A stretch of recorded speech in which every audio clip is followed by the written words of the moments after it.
Hello everyone, ये video जो मैं आज देने वाला हूँ ये मैं रियल अपने एक्सपीरियंस से आप लोग को शेयर कर रहा हूँ। और इस वीडियो को मैं चाहता हूँ कि आप सब इसको ध्यान से सुनो आखिरी तक, क्योंकि ये मेरा एक्सपीरियंस है। कोई लिख के नहीं बोल रहा हूँ, ना कुछ प्री प्लान बोल रहा हूँ, जो रियल है वो बोल रहा हूँ। इससे आपको तो फ़ायदा होगा ही होगा, आने वाली जनरेशन को भी फ़ायदा होगा। अगर आप बहुत अच्छा करते हो तो नेचुरली आप एक एग्जाम्पल लीड करते हो अपने साथ, अपने जूनियर से, छोटे भाई बहनों से, सोसाइटी में। और वो सबको हेल्प करता है। केवल एक बच्चे को अगर आपने कुछ हेल्प किया और वो बच्चा आगे बढ़ गया, तो आपने सिर्फ उस बच्चे की हेल्प नहीं की, आपने पूरी सोसाइटी की हेल्प की।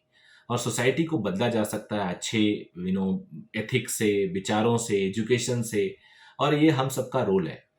कई बार हम इतने बिजी हो जाते हैं अपनी पढ़ाई में, अपने पैसे कमाने में, कि हम सोसाइटी का नहीं सोचते। लेकिन हमें अलग से कुछ नहीं करना है, हमें खुद अच्छा काम करना है। अपने से जिनको जिनको हम इन्फ्लुएंस कर सके उनके लिए अच्छा करना है। तो ये नेचुरली फ्लो चलता रहता है और सोसाइटी बेटर होने लगती है, प्रोग्रेसिव होने लगती है। आप नेचुरली एक अच्छी आदत अपने अंदर डालो, वो है पैसे की इज्जत करना। क्योंकि अगर पैसे की इज्जत आप नहीं करोगे तो फ्यूचर में आप हमेशा परेशान रहोगे। अभी से स्कूल लाइफ, कॉलेज लाइफ से ही आप पैसे की इज्जत करो। पैसा अगर आपके साथ है तो सब आपको पूछेंगे। हाँ, ये ज़रूर है कि जहाँ पे खर्च करना है वहाँ पे खर्च करो, अननेसेसरी कंजूसी भी नहीं करना आपको। लेकिन अगर आप मुझसे पूछो कि सर, मैं स्टूडेंट हूँ और मुझे सबसे ज़्यादा अपना अपने जो मेरे ऊपर इन्वेस्टमेंट होता है उसका कितना परसेंट कहाँ जाना चाहिए? तो मेरा मानना है मेजर परसेंटेज 75% के आसपास आपके एजुकेशन पे जाना चाहिए। इवन आपकी जो पॉकेट बनी है वो भी। आप सोचोगे कि खाना-वाना क्या होगा?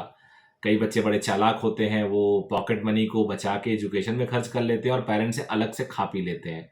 ऐसा नहीं होना चाहिए। खाना-पीना 25% में आप करो। सबसे ज़्यादा आपको ध्यान देना चाहिए अपने एजुकेशन पे। कई बार हम अननेसेसरी कंजूसी करके अपने लाखों और करोड़ों का करियर और 1 साल बर्बाद कर देते हैं। वो नहीं होना चाहिए। बुक्स पे इन्वेस्ट करो। याद रखो, बुक से अच्छी दोस्त कोई नहीं हो सकता। इतनी अच्छी किताबें होती, इतनी चीज़ें सिखा देती हैं कि आप ना तो यूट्यूब में सीख सकते हो, ना आप कहीं क्लास में जाके सीख सकते हो। बुक्स आपको बहुत सिखाती हैं। तो हमेशा एक पढ़ने की हैबिट डालो। अगर आप 11वीं 12वीं में हो, तो कोई भी एक अच्छी बुक खरीद लो, टीचर से रिकमेंड करा लो। जब बुक आएगा तो कुछ तो पढ़ोगे। एक बुक 400, 500, 1000 रुपए की आपने ली, अगर आपने उसमें से कुछ अच्छा एक्सट्रैक्ट ले लिया तो वो आपको काफ़ी हेल्प करेगी। सिमिलरली आप ने कुछ और हॉबी से रिलेटेड, फाइनेंस से रिलेटेड अच्छी किताब खरीद ली, वो आपको कई चीज़ों में मोटिवेट करती है। फिक्शन की किताबें, अननेसेसरी नॉवेल, ये सब मैं रिकमेंड नहीं करता हूँ। अगर आप इंग्लिश के शौकीन हैं, लैंग्वेज इंप्रूव करना चाहते हैं, तो वो हो सकता है वो अपने इंग्लिश टीचर से पूछ लीजिए। लेकिन मेरा पर्सनली बिलीव है कि आपको जो बुक्स पढ़नी चाहिए अपने सब्जेक्ट से रिलेटेड, अच्छे अच्छे ऑथर्स की। और दूसरा फाइनेंस से रिलेटेड। फाइनेंस आपको बहुत स्ट्रांग करता है। मैं बार बार कहता हूँ, पैसे की आप इज्जत नहीं करेंगे तो आपकी इज्जत फ्यूचर में नहीं होने वाली, पैसा भी आपकी इज्जत नहीं करेगा। तो अभी कॉलेज और स्कूल लाइफ में आपको क्या करना है, आपको पैसे को बचाना है। पैसा बचाने का मतलब पैसा कमाना होता है। Penny is saved is penny is earned, ये आपने सुना होगा।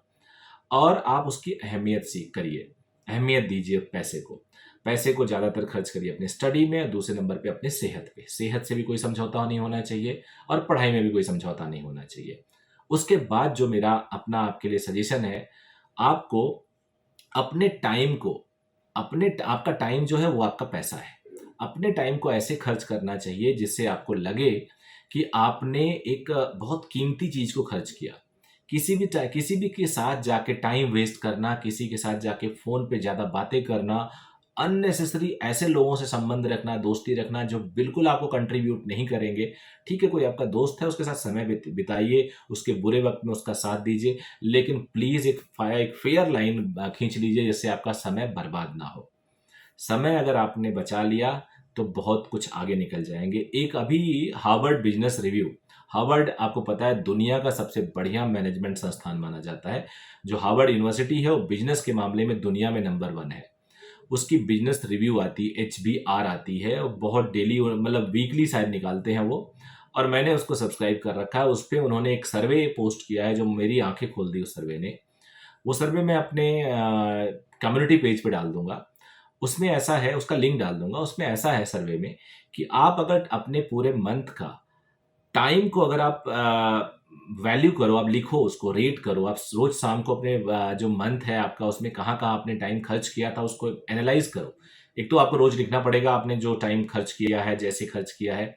एवरीडे आप एक डायरी बनाइए, उसमें टाइम लिखिए कि आपने आज क्या क्या खर्च किया है समय, और क्या क्या आपने पैसा खर्च किया है। आप अगर महीने में अपनी पूरी समरी देखेंगे तो आपको पता चलेगा 28 से 30% समय आप बेकार कर दे रहे हैं। आप सोचो अगर आप एक टॉपर स्टूडेंट हो, 500-600 नंबर लेके आ रहे हो, आपने 28% समय या 30% समय अगर आपने बर्बाद कर दिया, तो 30% मार्क्स और अगर ले आते तो आपके 650 नंबर हो जाता अगर नीट एस्पिरेंट है तो।